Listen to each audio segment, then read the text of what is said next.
what's up mga ludin natin dyan? Good afternoon at kumusta pong lahat? It's me, Tugong Pinoy. Nagbabalik pong idol. For today's video mga idol, samahan niyo ako na mag-react dito sa isang video courtesy by Brent TV.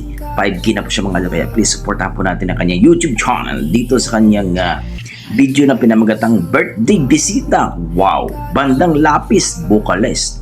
Tara mga idol, panoorin natin ang kinanta ng isang bisita na umati ng birthday. Let's go mga idol. Kung gaano nga ba kalimaw ito.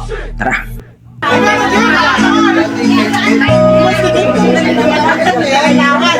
Ayan.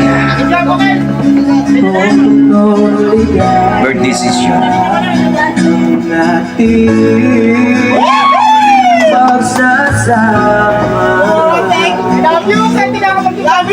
Grabe.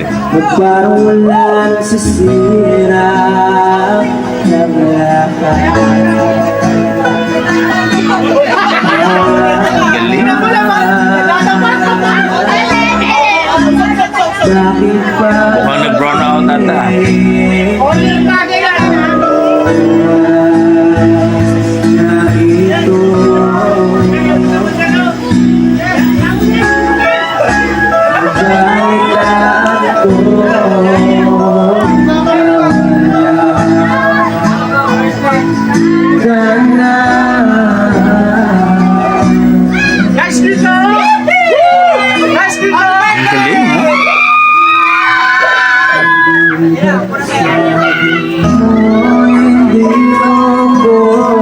hindi mo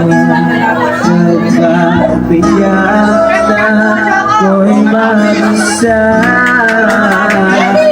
Iba't sa Ang galing. o sabay tayong sa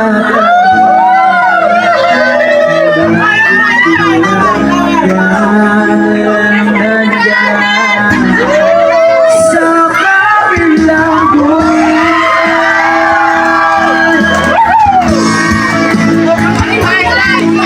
Ang galing. Sobra.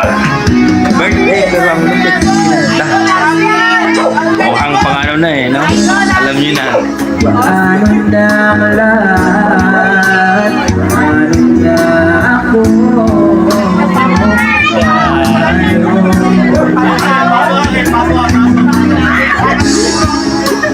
Di ba't sinabi mo sa akin, nasabay tayong mangangarap.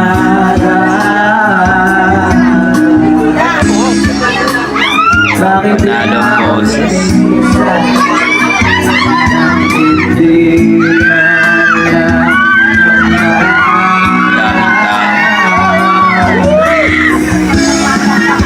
sa malamig na hapon?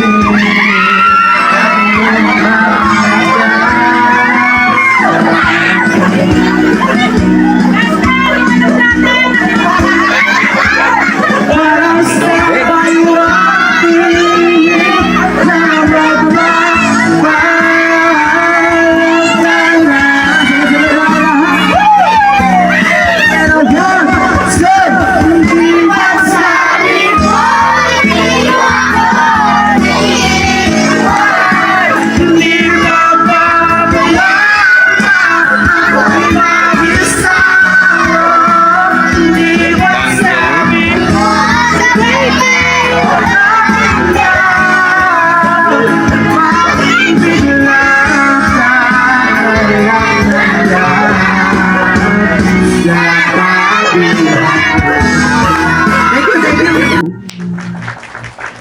Grabe. Mga idol no, at napakalupit at narinig natin itong isang lalaking kumanta po no, na grabe po, grabe. Nakaka-amaze po ang kanyang boses, napakalupit. Grabe, ang galing, super galing talaga. Pero dito po ako natawa mga idol no. Sorry for na words na tawa kasi nga birthday ang pinuntahan ni Kuya at talagang nag-burn out pa no, nag-ilaw na lang po ng cellphone. Pero bakit ang kinanta ni Kuya ay sa kabilang buhay, anak ng tinulang manok. Marami tuloy nagsabi mga idol na sumalangit na ang kaarawan. Loko. I'm just kidding mga idol. Magbabasa po tayo ng di ba? Sabi ni Kuya dito, birthday. Tapos ang kinanta ay sa kabilang buhay. Sumalangit na walang nakaara. Nakakaloko, di ba? Pero anyway, magandang boses ni Kuya, napakalupit. Sabi nga ng ibang nag-comment dito, haha, bawi next life. Napaisip din ako. Talaga naman kasi mga idol, kasi birthday ang pinunta ni Kuya at kumanta ng sa kabilang buhay, anak ng tinolang manok. Natawa tuloy ako, hindi ako makapag-concentrate eh. Pero anyway guys, no, kung naaliw kayo at nagustuhan nyo ang kanyang performance, sa kanyang boses, please comment down below mga idol para ating pag-usapan po. Please supportan po natin itong si Brent TV mga idol sa kanyang kanyang video mga idol. So hanggang dito na po mga idol, maraming salamat. Basta may dugong Pinoy, talagang malupit sa kantahan yan. God bless mga idol at ingat po kayo lagi.